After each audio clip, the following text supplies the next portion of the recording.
My name is Ed Moreno, and currently I'm employed by Gentle Family Dentist, and that is a dental business that is owned by my wife and my son, Dr. Carol and Dr. Roberto. However, what I'm going to want to share with you is about my career prior to that, and that was as primarily as the water superintendent for the city of Iowa City.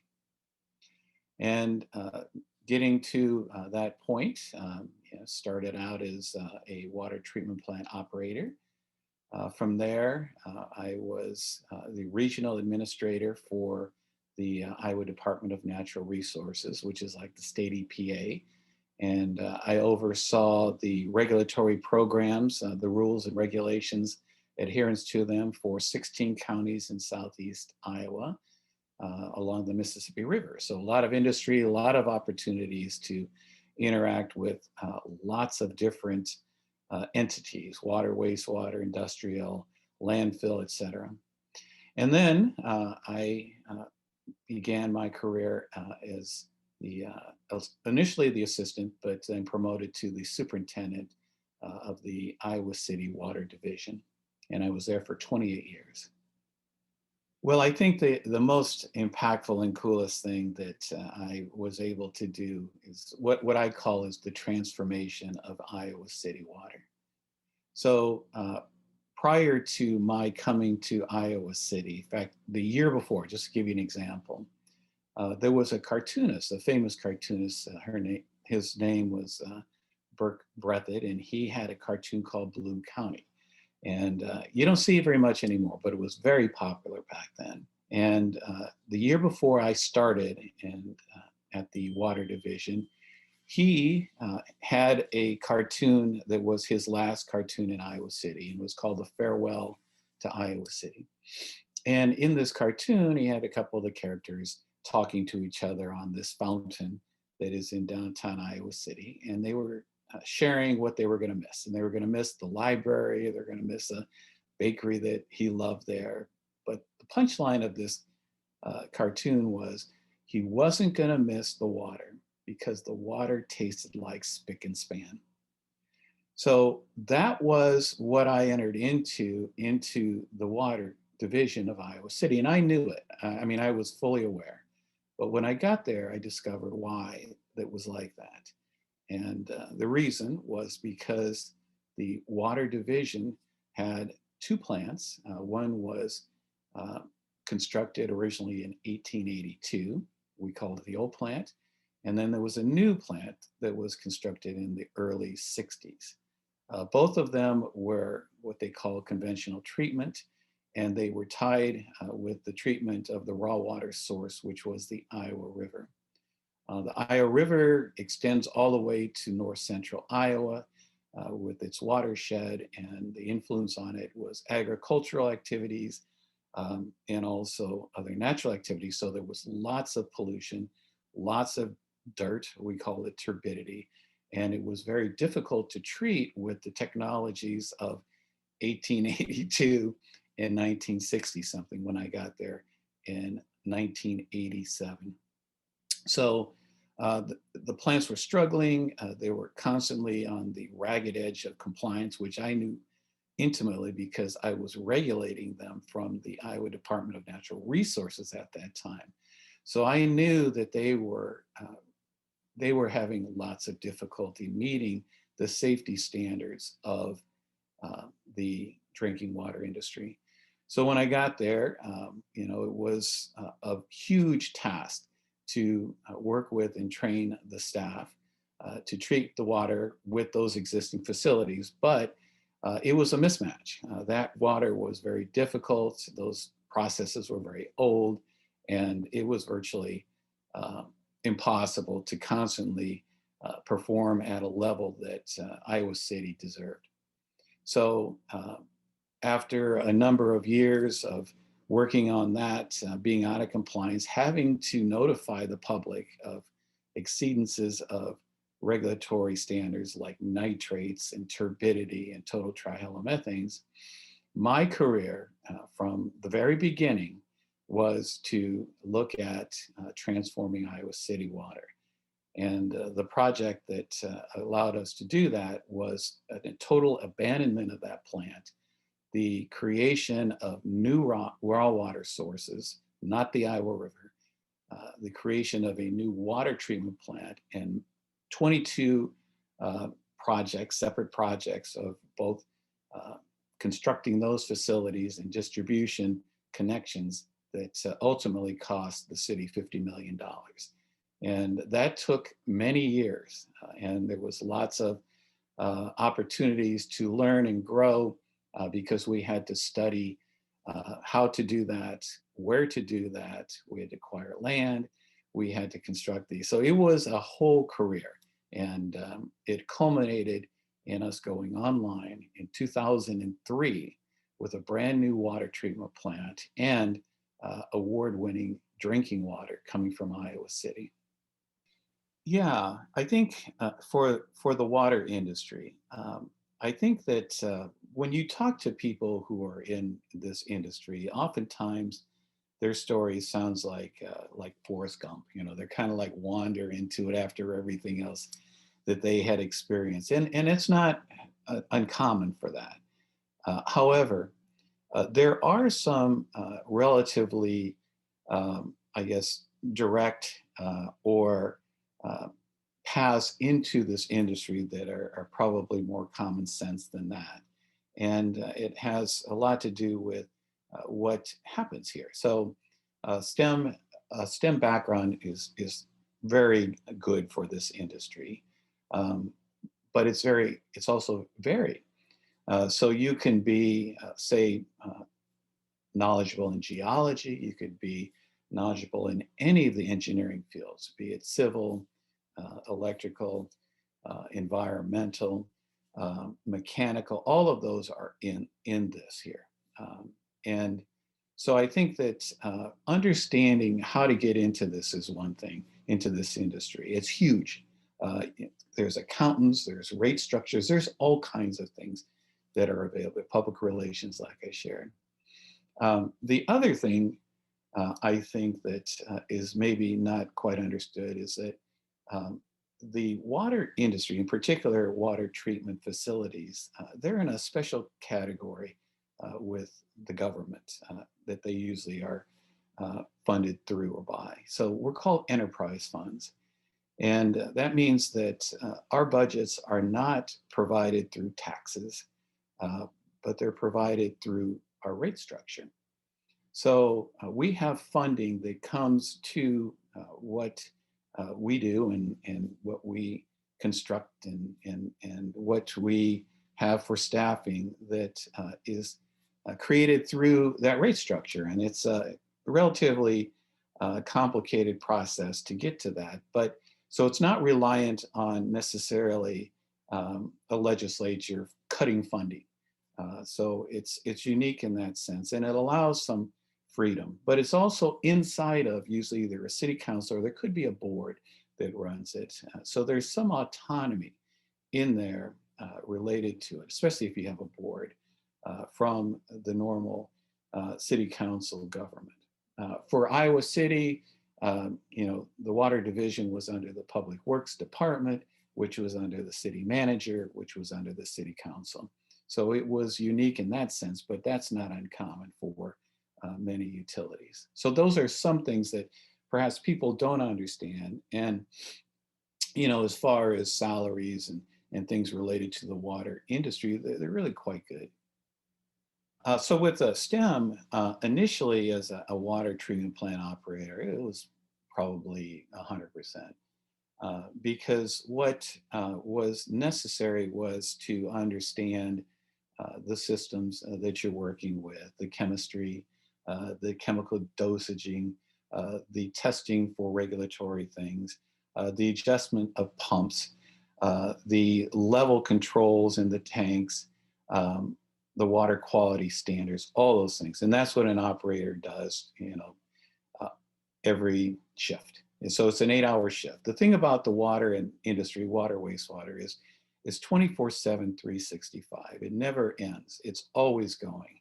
When you evolved to where I did, which was being a manager. What was valuable is that I understood, in particular, the operational part of it. I understood the chemistry real well. I understood, uh, the regulatory very well, and how to relate to, submitting reports about your water quality, how to explain things if questions came up about uh, concerns about water quality, which they do oftentimes. So it kind of shifted more to managing people, working with uh, human relations. In Iowa City, it was a union um, contract that we had with our staff. There were only two people who weren't in the union, myself and my assistant. And so it became more important to be able to communicate what the mission was and to enroll and train your staff to be able to do it. And as far as training is concerned, there is licensing required for operations and distribution folks. So not only do I have my current degrees, which is a Bachelor of Science in General Science and a Master's in Civil and Environmental Engineering, but I have what's called a Grade 4 Water Treatment Plant Operator license certification and also Grade 4 Water Distribution, which is the highest level, which goes with the larger facilities and the more complex, um, types of treatment that is done. So all of the operators, no one's working as an operator who's not licensed. And so there's a need for maintaining your license, getting continuing education. That usually occurs through associations like the America Water Works Association, which has an Iowa section, the Iowa Association of Water Agencies, which includes utilities that are the largest in Iowa City, which Iowa City was, Iowa Rural Water, which has training for rural water systems. So there's a lot of training like that that operators have to take, and utilities pay for them to take to maintain their licenses. One thing that was unique in Iowa City, and that I learned when I came into the industry. So when I started, I was what they call a student operator. I operated the University of Iowa water treatment plant. Um, I did it full time, but there were many students who did it over the weekend. And these students were from STEM backgrounds, either geology or public health or primarily engineering. And they would come in and they would be trained to operate the water plant. And the University of Iowa water plant was really incredible. I mean, it treated that Iowa River water. It had a pretreatment, lime softening. It was very extensive, and it served the campus. So it was very important. We're talking, the hospitals and all the campuses. And then from there was also these kind of separate treatment processes. So there was softeners, there were deionizers, there were kind of like fine tuning of the water. So that, say you're in the chem bot lab, you could turn on a faucet and you're going to be getting the highest quality DI water or distilled water that you could get, just turning the knob. So there were all these other types of treatments related. That's where I started as a student operator. And I learned a lot there. And I had great mentors and I had great trainers. And it allowed me to get my licensing along with me getting my degrees while I was there. And the thing that I'm very proud of is that we created that program at the Iowa City Water Division. It's in place. There are student operators there. We recruit from the University of Iowa in particular, and these students are running that plant on the weekend. And I'll tell you, they're really smart. They're really dedicated. I'm very impressed. They're much smarter than I was when I came in, I believe. And so they catch on very quickly. And they all have huge, when we interview them, what I noticed, they all had huge dreams and huge like visions and dreams to impact on the world with their skill set that they were learning through their engineering courses. So it was a really good relationship because he had all this very young, smart energy integrating with some seasoned, experienced people. And so there was some really good training there. And that's, I think, something that I'm really proud of that we created that there. I was born and raised in Davenport, Iowa. And when I was growing up, I was always good at math and science. I was always interested in science and math from early on, and I always aspired to going to college. I'm a first generation uh, college aspirant in my family, so no one, my mom, dad, no one before me had gone to college, but I wanted to go to college, and um, we were not an affluent family, so I didn't expect my parents to pay for it. So as I was growing up, I worked. I worked in grocery stores when I was 14 years old, and stocked and packed and carried groceries and stuff. Um, but when I was in junior high, in particular, and I was kind of a nerdy kid in school, like STEM kid usually is, I guess, um, kid who does good in school. But I found out that I was a really talented runner. And so I ended up quitting my job and deciding that I was going to get a scholarship to go to college, an athletic scholarship. So I trained hard and I was very dedicated, and I was very fortunate to have a really great coach there at Davenport Central, and I was a state champion in cross country and also in track. Through that, I was also elected as a team captain at the state championship teams. So I had a lot of opportunity to provide leadership and learn how to be a leader, even though I was really focused mostly on myself and myself improving so I could get a scholarship. Well, I ran well enough that I was offered a full ride scholarship to go to Iowa State University.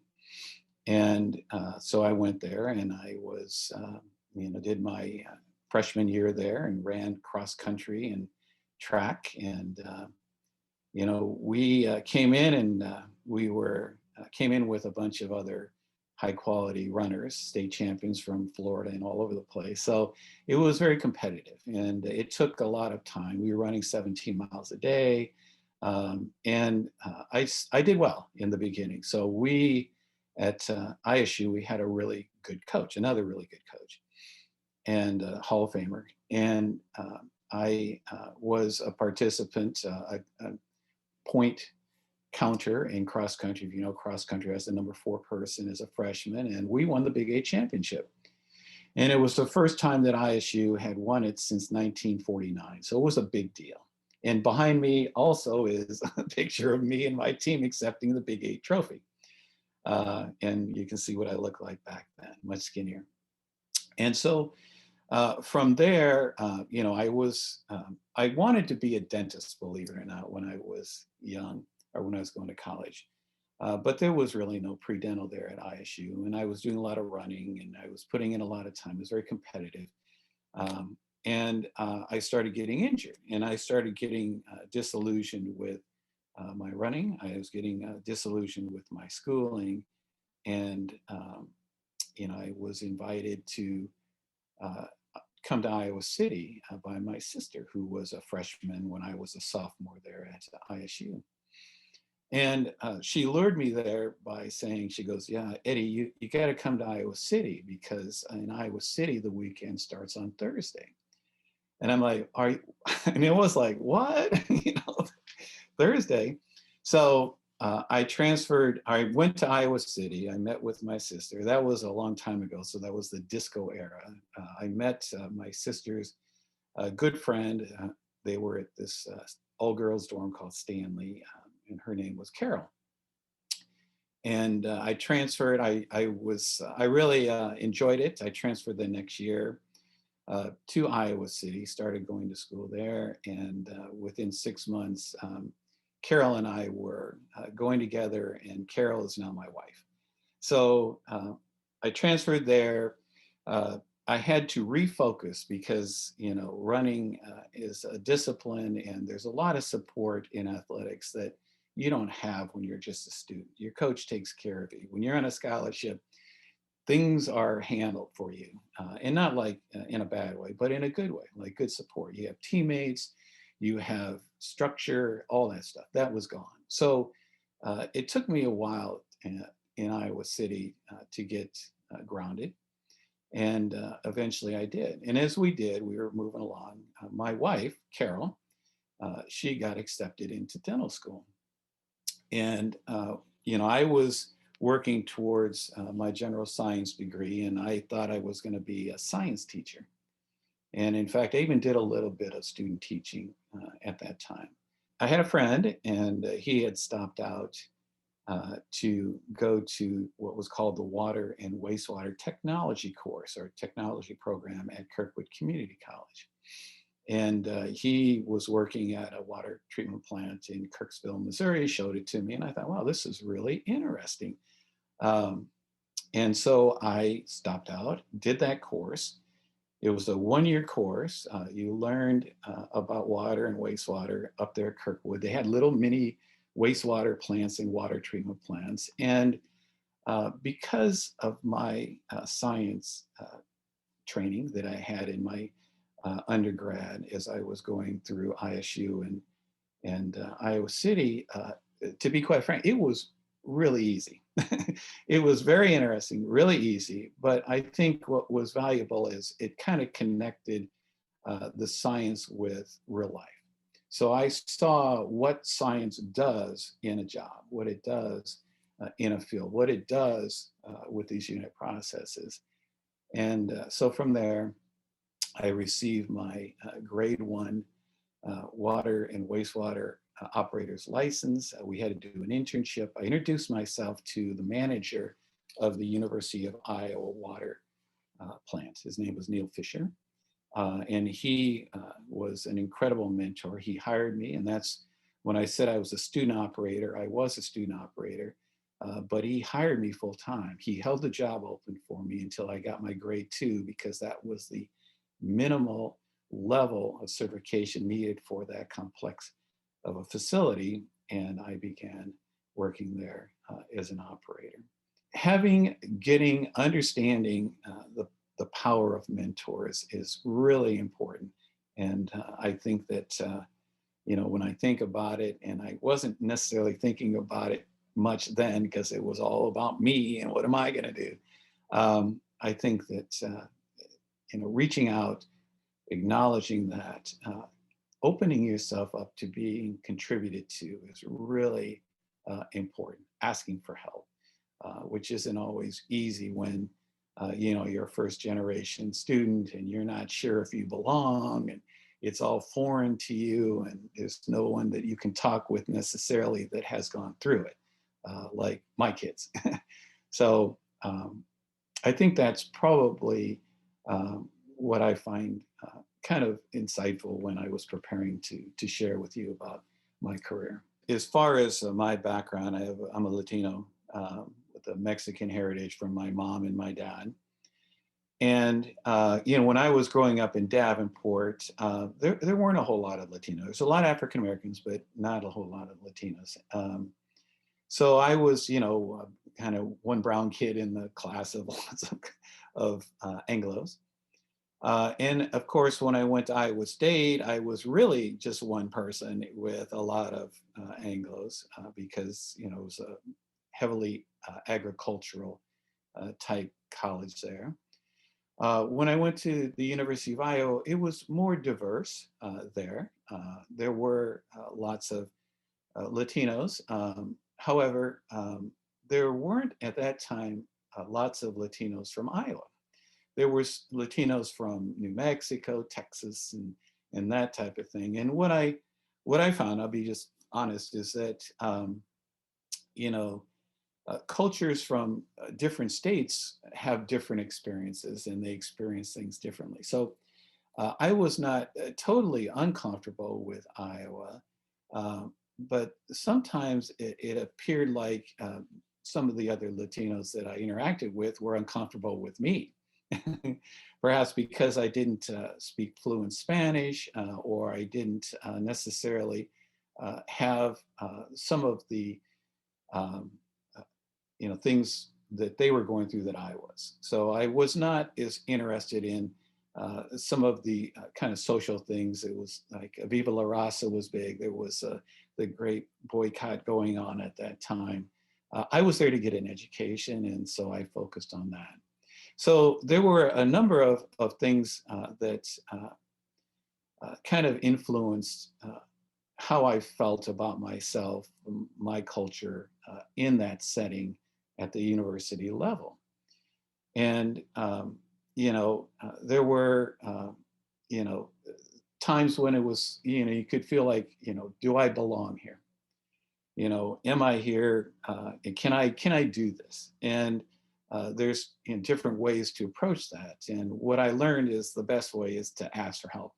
But I didn't do that well in the beginning when I was there. So it was challenging sometimes because I didn't know who to ask, how to ask all the time. And then I was sometimes afraid to ask. Also, I found out that maybe I should have focused a little harder on my study skills because I was a good student in high school. But when you go to college, you're like doing that kind of work 5 times that in 5 different courses. And you really have to buckle down. You have to be a good manager. You got of time. You've got to really, it's not going to come easy like it did in high school. So um, I think that going to the university, interacting with different types of people. At that time, there was a program called Upward Bound, and Upward Bound was just starting at that time, and it was a program that offered opportunities for disadvantaged students, students of color in particular, to experience college. And so I participated in that to kind of help me with things. Um, but, again, fitting in with, a class of 300 kids sitting in a lecture and you kind of recognize that you don't look like them exactly. Um, Sometimes things are said or things are heard or things are perceived that kind of take you back. And I experienced some of that. But I think that the key for me was to kind of just hey, I belong here. I have a goal.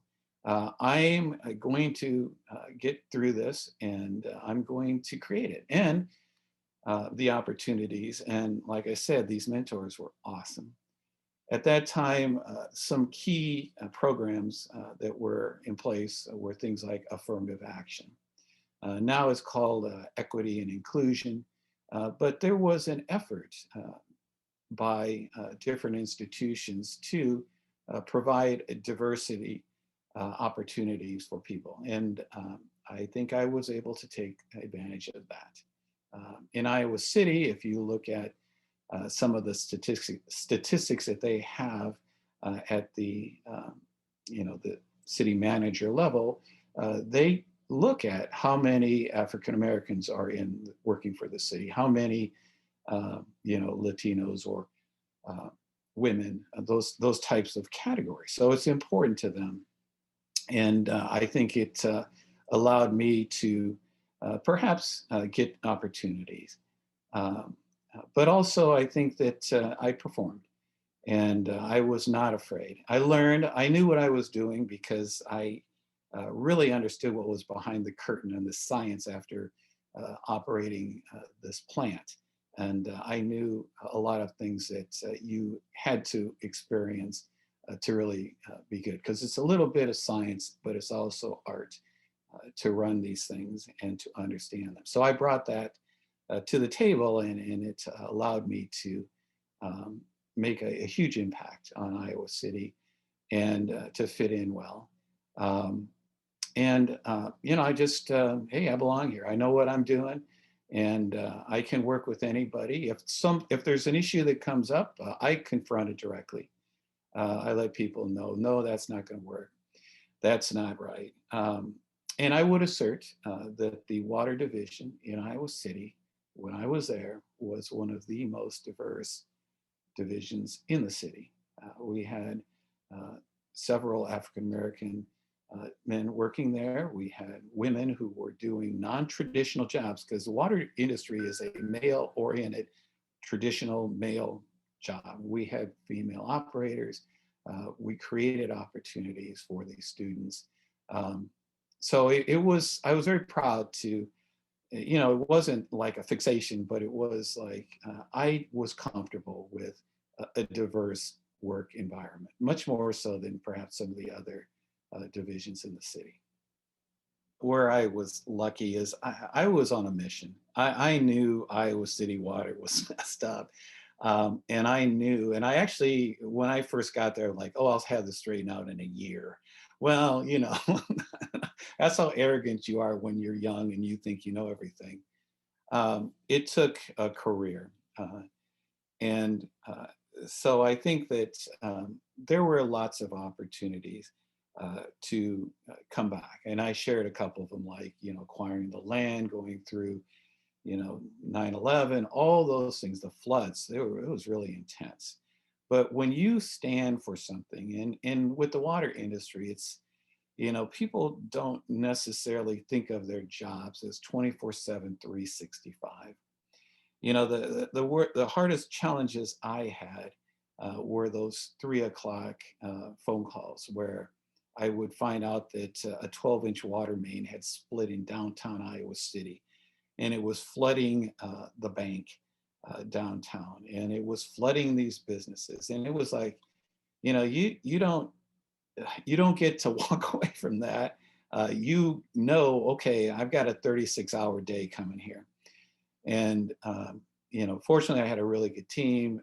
They were highly skilled and experienced, but it just, it lets you think at a different level than, hey, I just work here. This is just a job. When you're a manager and you own the place, and I see that with my wife and my son with the dental business, it's a different mindset. And I appreciated that because, it's kind of how I've always operated. I mean, when you're running 17 miles a day, you can't take a day off. I mean, especially when you're on full ride scholarship and everyone is competing.